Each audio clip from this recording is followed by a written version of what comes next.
people are very interested in, such as hormone optimization. When I first started studying hormone optimization and I would talk about it at my seminars, all of a sudden no one cared about kettlebells anymore. They just wanted to talk about hormones. I would give a 1-hour lecture and every question would be about the hormone stuff and how do I learn more about this? And you talk about, look, here's how people feel when they have these imbalances. And 90% of the people you're talking to are like, man, I feel all those things, or I know, so I need to learn these things. Right. That's interesting about a lot of people that I have people come to me sometimes who go, look, if you look at me, you would think that my testosterone's through the roof and that I have a high sex drive. But the reality is I have no sex drive whatsoever. I feel I'm tired all the time. And they're like, you would never guess looking at me. I go, maybe someone else wouldn't guess, but I'm not surprised at all by what you're saying. Right. Because my understanding of hormones. A lot of people think I'm going to use my workouts as a way to optimize hormones. No, it's like you got to optimize your hormones to get the most out of your training. So yes. The testosterone and growth hormone increase you get from a good workout, that lasts maybe an hour at best. It's not long enough to have any long-standing benefits. It's a sign of a good workout, so that's a good thing. It's not a waste. If your growth hormone and testosterone go up after a workout, that's great. That means you had a really productive workout and you didn't do it too long to the point where cortisol started going way up. So that's good. But you're not going to go from low testosterone to optimal just with your workouts. That's not simple. And a lot of times people who have been working out for a long time have really depleted levels because you've actually been using your testosterone and growth. Yes. Sometimes sedentary people, the highest levels I've ever seen on people are sedentary people that you would not think would have these high levels. I've seen super high levels of testosterone and growth hormone on people that are not intense workout people. Interesting. Most intense workout people, I usually see depleted IGF-1, depleted testosterone, depleted free testosterone. Now, sometimes it's due to androgen receptor uptake, where instead of just these hormones floating around your bloodstream, androgen receptors are scooping them out of the bloodstream, so it's actually being utilized. Interesting. So that's why just one blood test is not, it's just a snapshot of what's going on at that exact moment. Yeah. Okay, that's one of the reasons. The other reason is that you're so burned out from just pushing your body that you've depleted your levels. Yeah. So if you just work out, you don't do anything for restoration, your sleep is off, maybe it's not that good. A big one with trainers or people in the fitness industry is over-reliance on stimulants, pre-workout stuff. And I don't even mean like pre-workout to work out. I mean pre-workout to get through the day. Every week clients because they're so sleep deprived and burned out. Right. That stuff wreaks havoc on your hormones. Nothing will destroy your hormone profile more than stress. Nothing will. Stress equals poor sleep. Optimal sleep is probably the most important thing for hormone production. Number 2, maybe after diet, or number 1, even before diet. And if you're just in this adrenaline state all the time from over consuming stimulants and pushing yourself, so you're just adrenaline, and you never shut that off, you're going to burn out real fast. Yeah. So a lot of times it's, my father had really good testosterone levels all the way into his 70s. He wasn't a workout guy at all. He never worked out intensely. He didn't even eat that clean. He probably would have had way better levels if he ate clean. But he managed stress really well. Yeah. He didn't get stressed out about things. He would just let things out and that was it. He would move on. Yeah. But he was also a guy who never really used that testosterone the way those of us who engage in intense training do. See, when you work out hard, you're actually using testosterone and growth hormones. So you're actually depleting those things over time. That's fascinating. Make sure you give yourself all the building blocks to rejuvenate. It's one of the reasons why my T-booster works so well for people is that you may not get a big increase in testosterone, but it'll help avoid a crash, a lowering, so you stay steady.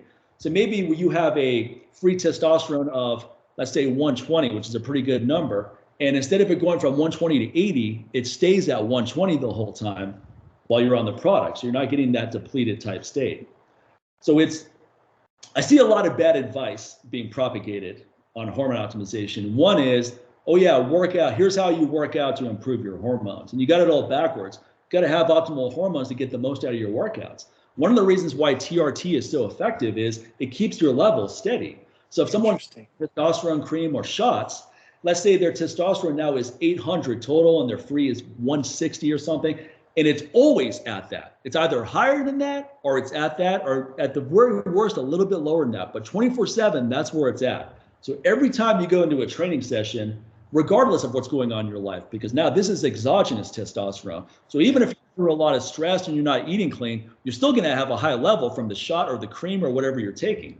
So now every single time you work out, you're going into that workout with optimal testosterone. And that pays huge dividends.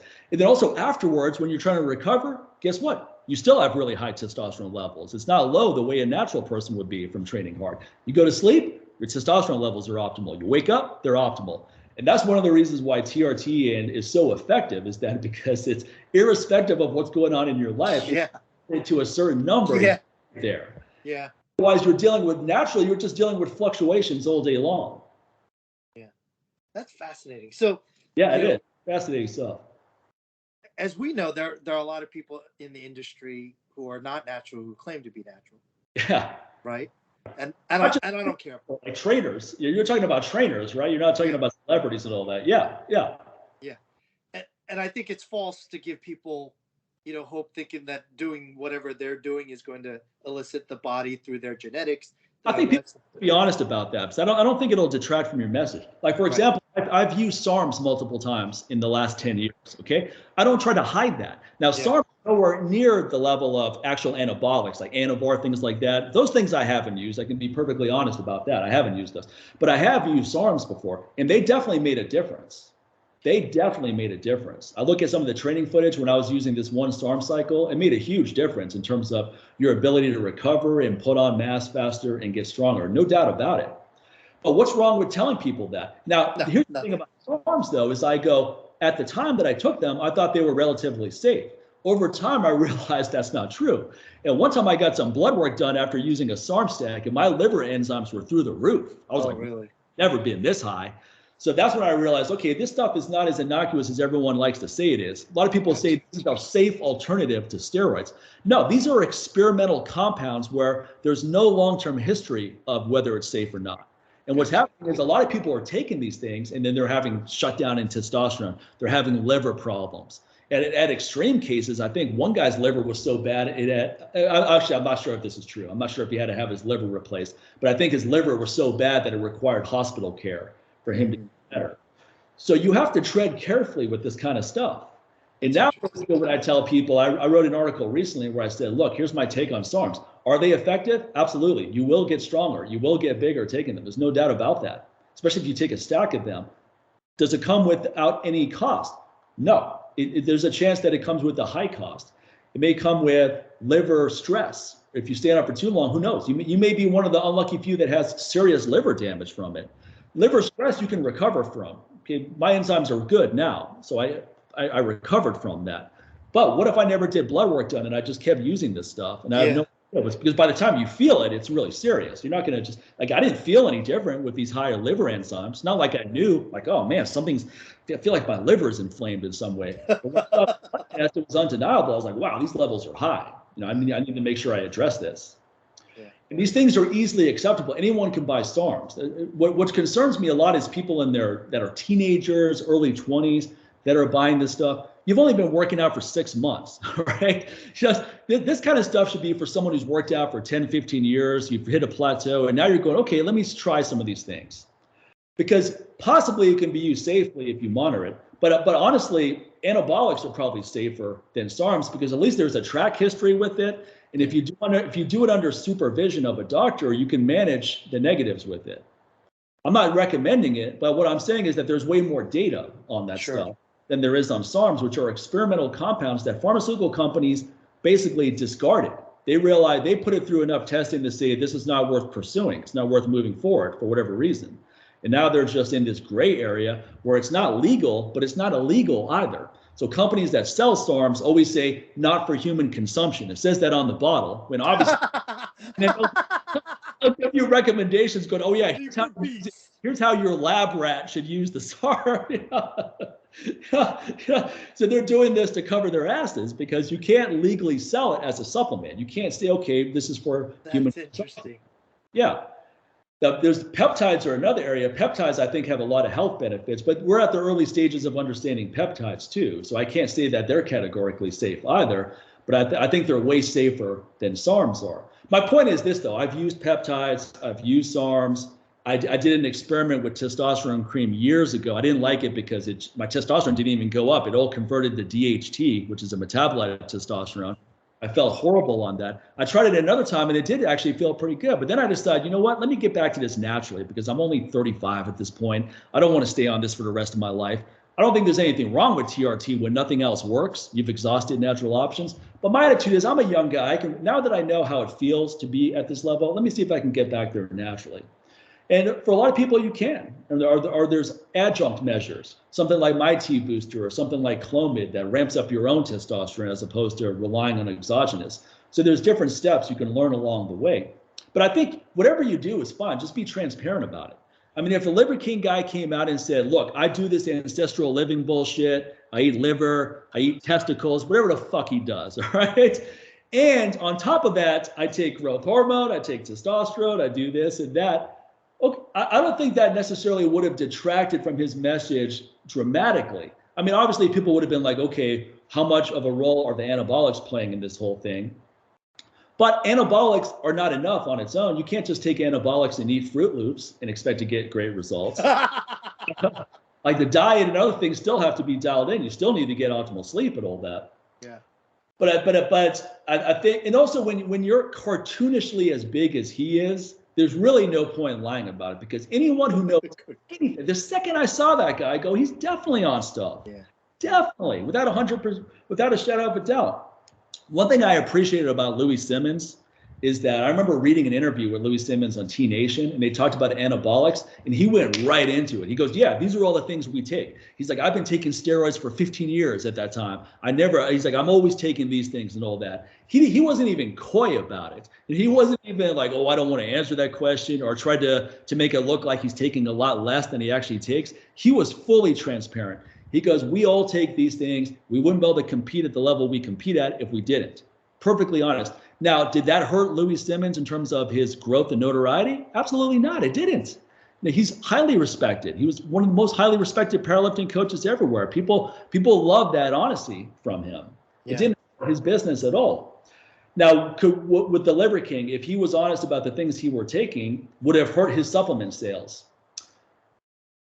Maybe not. Maybe if he's like, look, yeah, I take these things, but I also take these supplements because I think they have these benefits.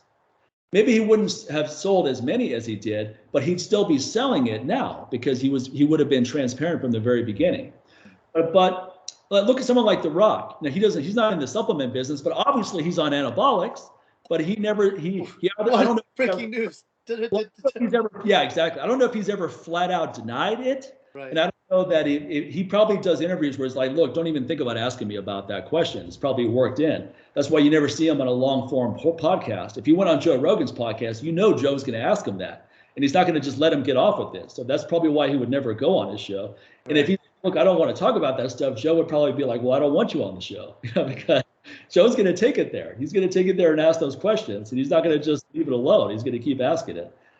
And I don't think there's anything wrong with doing any of these things, but I don't understand why everyone feels like they need to lie about it. Like, no, you still need to do the hard work. You still need to train. You still need to have the nutrition on point. Right. Actually, look, I'm on TRT. I'm 50. I'm an older guy now. I'm working out hard. I have this ridiculous schedule where as an actor and everything I'm trying to do, then these things really help. So yeah, I'm on TRT under doctor supervision. I take some growth hormone, whatever the fuck else he's taking. Fine. Yeah.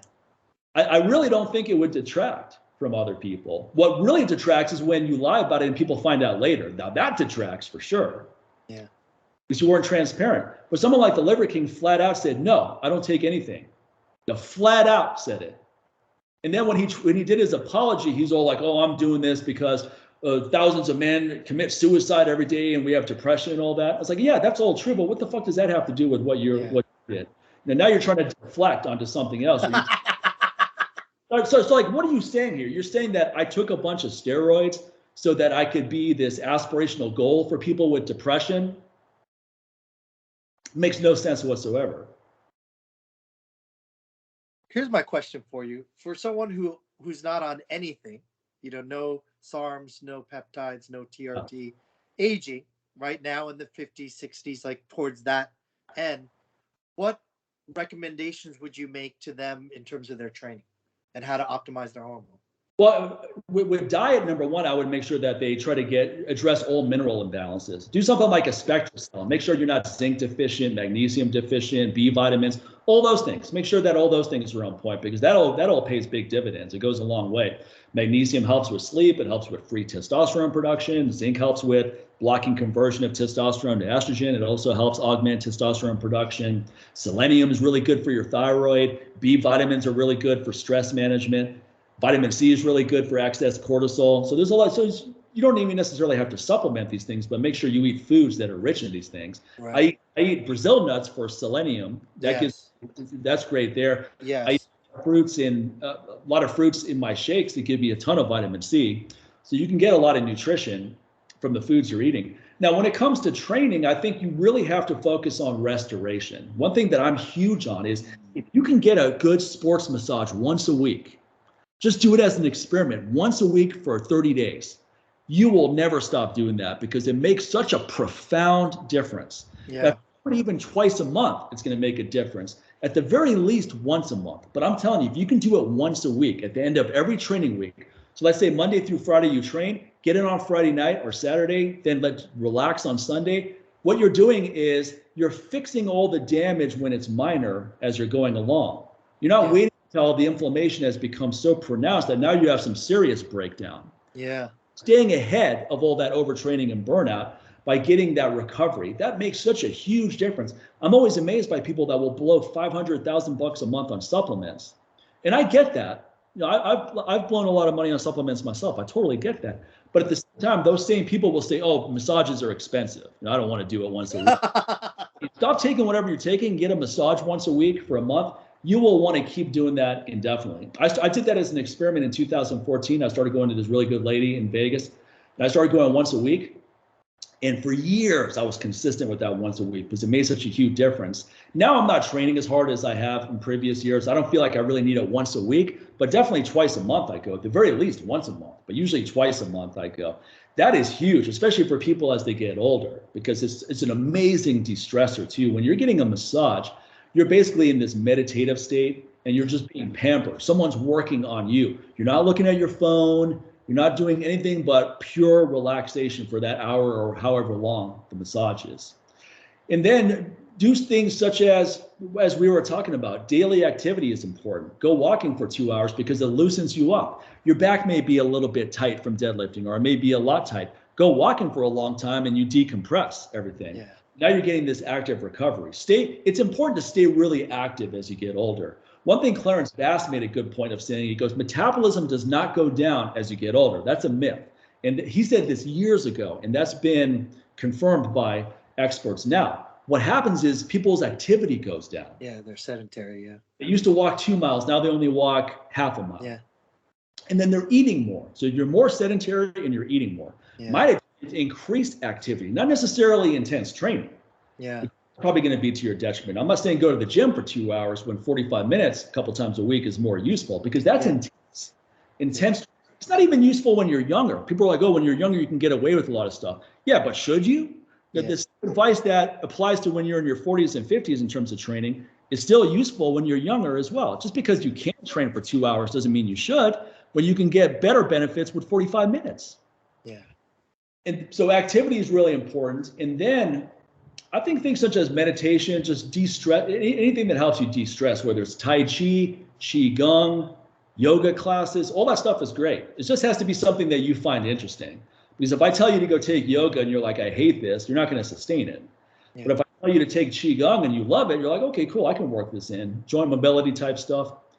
And then, so I think stress management becomes a lot. I'm bigger into stress eradication than management, because my attitude is any stress you can eradicate, you should. I hate my job, boom, I'm going to eradicate that motherfucker. I'm going to do what I want to do for a living. Right. I'm around toxic people, get the fuck out of my life. I don't need that bullshit. I'm going to eradicate that stress. Yeah. One of the things that hurts a lot of people from progressing is that they hang around a bunch of losers. So they're trying to progress and improve themselves, and all the people around them are like, "Oh, what's wrong with you, Mr. Health Nut? You know, you think you're better than us now?" And then they're like, "Okay, fine," and then they cave back in to these lifestyles. So the flock you have can really make or break you. And without a doubt, better off alone than being around toxic people. I can tell you that much. I'm not so desperate for human contact that I will tolerate being around, people that are toxic. Yeah, for I sure. would not talk to anyone than deal with. I feel you. And ultimately, being in the pocket is ensuring muscle tissue quality, and that Right. muscle tissue qualities is due to a multi